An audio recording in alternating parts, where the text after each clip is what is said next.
Assalamualaikum warahmatullahi wabarakatuh. Perkenalkan, nama saya Ferawati, jurusan Akuntansi, Fakultas Ekonomi dan Bisnis Islam. Di sini saya akan menjelaskan tentang macam-macam diksi, yaitu sinonim, homonim, denotasi, konotasi, kata umum dan kata khusus. Baiklah, saya akan menjelaskan yang pertama, yaitu sinonim. Sinonim adalah kata yang memiliki persamaan arti. Sinonim adalah beberapa kata yang mempunyai arti sama atau hampir sama. Kata sinonim juga disebut dengan padan kata. Sinonim adalah kata yang memiliki arti atau makna yang sama. Contoh kata sinonim adalah kredit sama dengan mencicil, berbohong sama dengan berdusta, giat sama dengan rajin. Contoh kalimat yang menggunakan kata sinonim yaitu mobil Pak Tono dibeli secara kredit karena ia lebih suka mencicil daripada membayar penuh. Sinonim dari kredit sama dengan mencicil. Kedua, semoga saja Bu Sinta tidak berdusta karena organisasi tidak menyukai orang yang suka berbohong. Sinonim dari berdusta adalah berbohong. Sinonim dari kata musibah adalah bencana. Kedua yaitu homonim. Homonim adalah satu kata yang memiliki makna yang berbeda tetapi lafal atau ejaan sama. Jika lafalnya sama disebut dengan homofon, tetapi jika yang sama adalah ejaannya maka disebut dengan homograf. Contoh homonim adalah yaitu bulan. Arti kata bulan dapat diartikan dengan nama kalender atau nama satelit. Kedua, genting.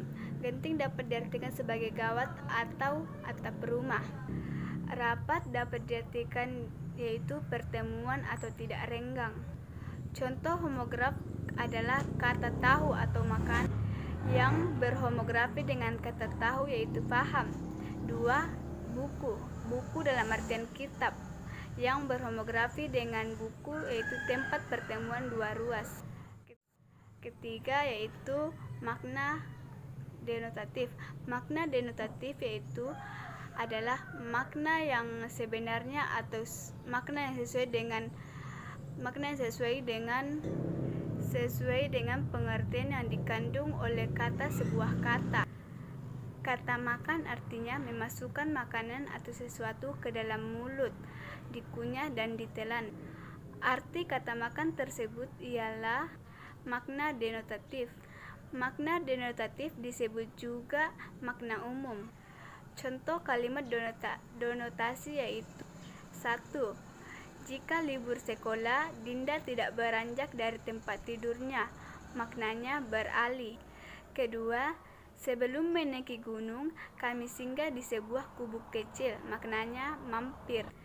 Ketiga, para pengusaha limbah meraup keuntungan berkali-kali lipat tahun ini, maknanya mendapatkan atau memperoleh. Keempat, yaitu kata konotasi.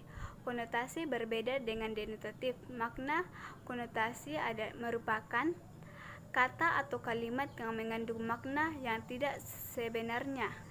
Dapat dikatakan kalimat konotasi ini sebagai kata yang memiliki frasa dan tidak langsung mengacu pada kalimat sesungguhnya. Contoh kalimat konotasi yaitu 1. Andre ditegur oleh bosnya. Andre ditegur oleh bosnya karena ia tidak dengan setengah hati, artinya tidak bersungguh-sungguh. Kedua, setelah hampir 3 jam, para pemadam kebakaran itu akhirnya berhasil memadamkan si jago merah, artinya api kebakaran. Ketiga, emas hitam itu keluar dari lubang sumur, maknanya minyak mentah. Dengan adanya kenaikan harga BBM membuat Pak Joni gulung tikar, maknanya bangkrut. Kelima, kata umum dan kata khusus. Kata umum ialah kata-kata yang memiliki makna atau cakup pemakaian yang lebih luas. Kata-kata yang termasuk dalam kata umum disebut dengan hipernim. Sedangkan kata khusus ialah kata-kata yang mencakup ruang lingkup dan cakupan maknanya lebih sempit. atau disebut juga dengan hipernim. Pada umumnya, kata umum memiliki beberapa macam kata khusus. Meskipun kata-kata khusus memiliki bentuk yang berbeda, makna tetaplah sama dengan makna kata umum. Contoh kata bermakna umum yang lain adalah bunga. Kata bunga memiliki acuan yang lebih luas dibandingkan dengan kata mawar. Bunga bukan hanya mawar, melainkan juga melati, anggrek, dan cempaka. Sebaliknya, melati pasti jenis bunga. Anggrek juga tergolong bunga. Dahlia juga merupakan sejenis bunga. Kata bunga memiliki acuan yang lebih luas disebut kata umum, sedangkan kata dahlia memiliki acuan yang lebih khusus yang disebut dengan kata khusus. Contoh kata umum dan kata khusus. Kata umum melihat, kata khususnya menengok, menyaksikan, melirik, memandang, melototi, mengamati, dan memperhatikan. Kedua, kata umum mendatangi, kata khususnya mampir, singgah, dan berkunjung. Ketiga, kata umum membawa, kata khususnya mengangkat, menggendong, dan sebagainya. Setiap kata umum dapat digunakan dalam setiap konten penggunaannya, bahasa di dalam kalimat, sedangkan kata khusus hanya dapat digunakan dalam konten-konten kalimat tertentu. Itulah yang dapat saya jelaskan dari materi macam-macam diksi.